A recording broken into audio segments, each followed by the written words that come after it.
In this video, we're going to learn the basics of mixing and look at the export functions in Cubase.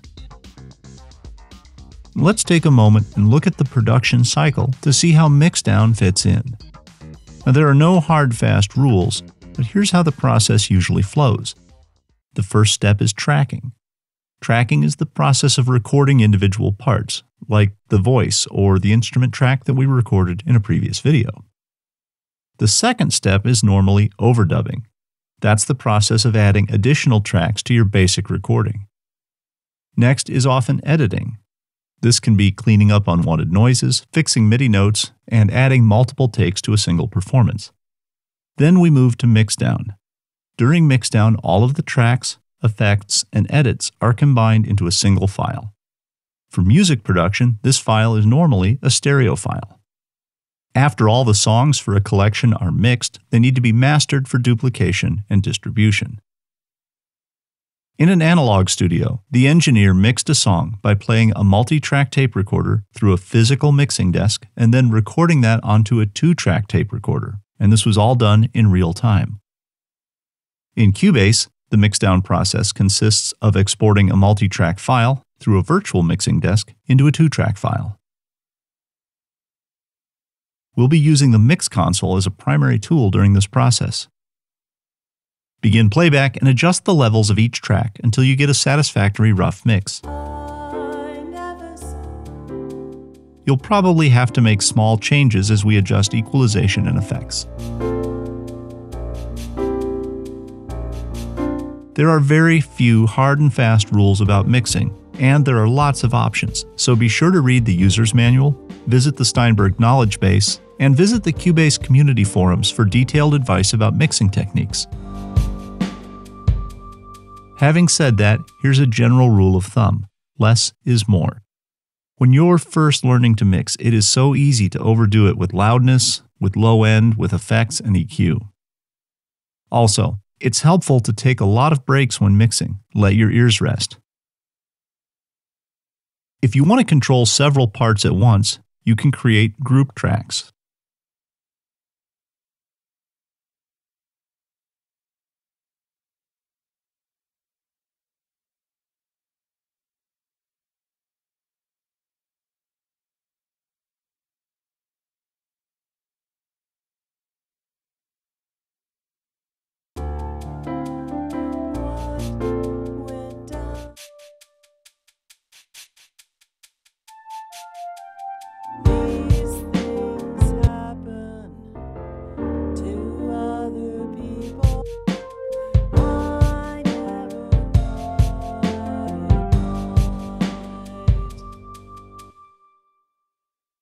You can also hold down the Command key, select several tracks, and link them. And now their faders move together.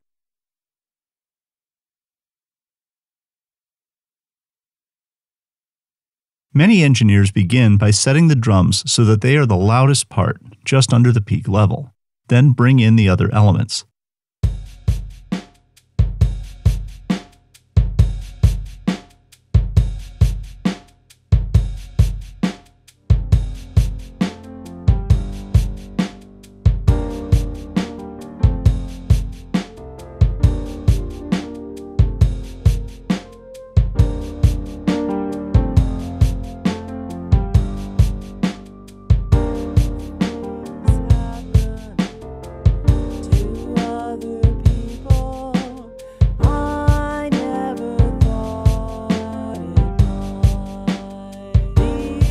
Another technique is to set all of the faders at 0 and begin to reduce anything that sounds too loud. Don't be afraid to try lots of techniques when you're first starting out.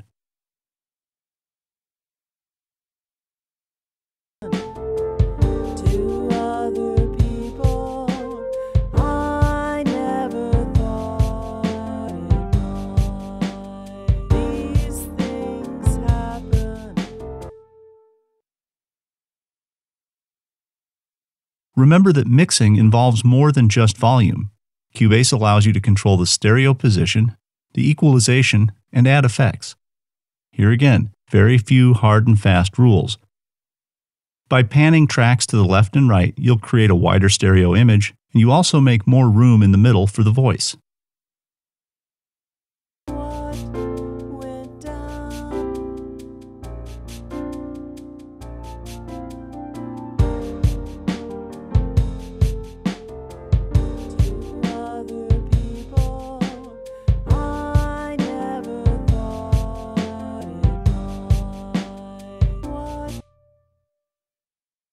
You can also use equalization, or simply EQ, to help the tracks fit together better. EQ is a filter that can be adjusted to boost some frequencies and cut others. Think of it as an elaborate tone control. You can use EQ correctively to fix problems, or artistically to create effects. Let's jump to another project for a moment and use EQ to fix a common problem. When you're first learning to record, it's very common to get too much bass in your acoustic guitar tracks. Most of the time, this results from pointing the microphone too directly into the guitar or simply having it too close, which results in more low end.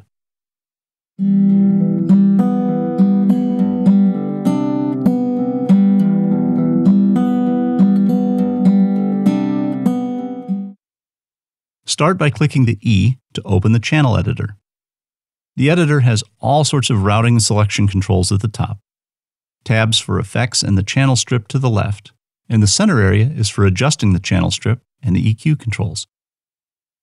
The EQ can adjust up to 4 frequency ranges at once, so begin by turning on each of the 4 sections.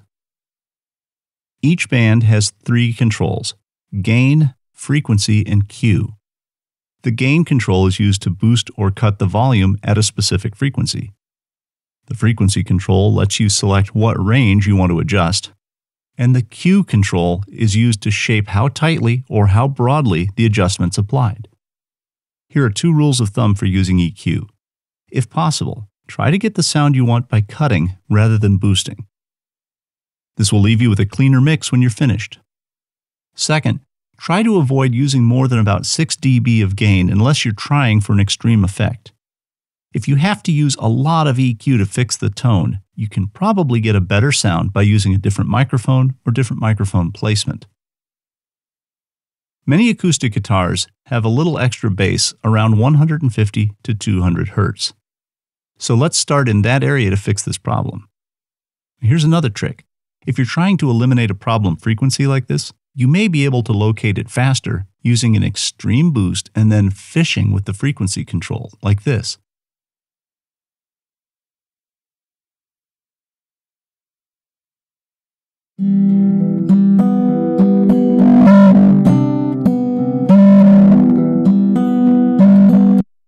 There's the problem. This is the frequency range which is too loud. And now that we've identified it, we can use a subtle cut to ease it out of the track.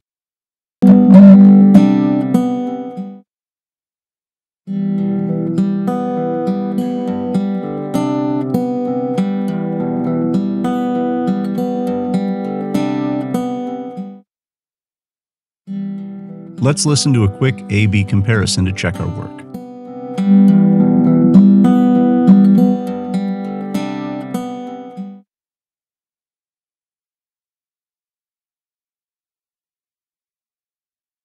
Back in the original project, we're almost ready for Mixdown. But first, let's return to the subject of effects. There are thousands of effects out there, but the most common types include reverberation, delay, dynamics or volume control, and modulation effects like chorus and flanger. You can add effects to a track in 2 basic ways. Each method is useful in different situations. For example, if I want to use a compressor to help control the volume of a track, I need the compressor to control the entire track, so I'll set it up as an insert.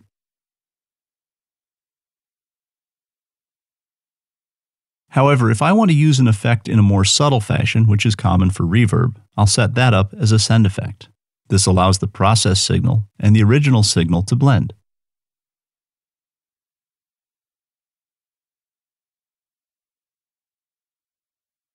Let's insert a compressor across the drum track to help tame some of the louder portions. Open the channel editor for the drums. And we could add a compressor here from the menu, but Cubase has an easier option. Open the Channel Strip tab and you'll see that there's a compressor already built into every channel. A compressor is an automatic volume control. It reduces the sound level whenever the channel goes above the threshold you set. By adjusting the threshold, attack, and release, we can squeeze the loud and soft portions closer together for a more even sound.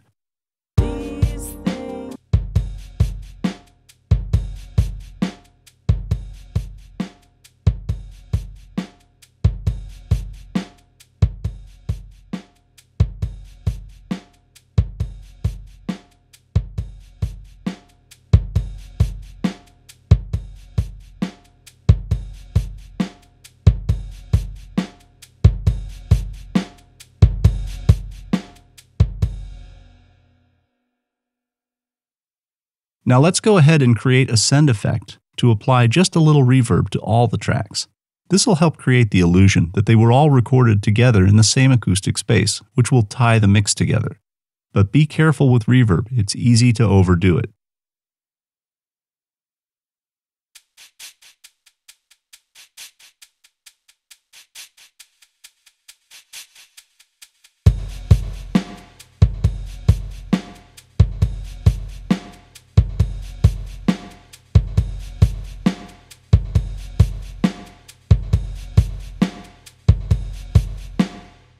Now we'll add a little reverb to our other tracks as well.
Okay, let's generate our first mixdown.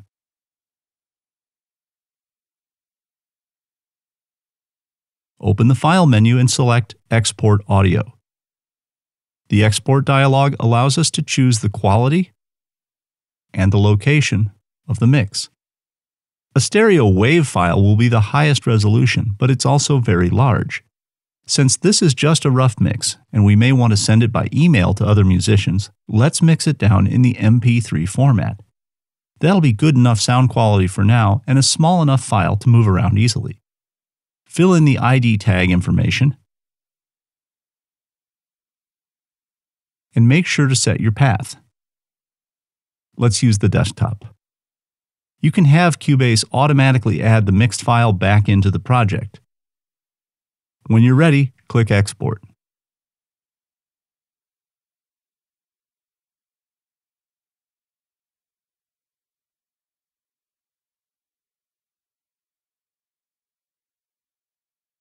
And here's our first mixed stereo file. Now we've only scratched the surface of what Cubase and you can do. Be sure to check out the Steinberg knowledge base, the Cubase online community, forums, and the operations manual to find out even more. From everyone here at Steinberg, thanks for choosing Cubase, and thanks for watching.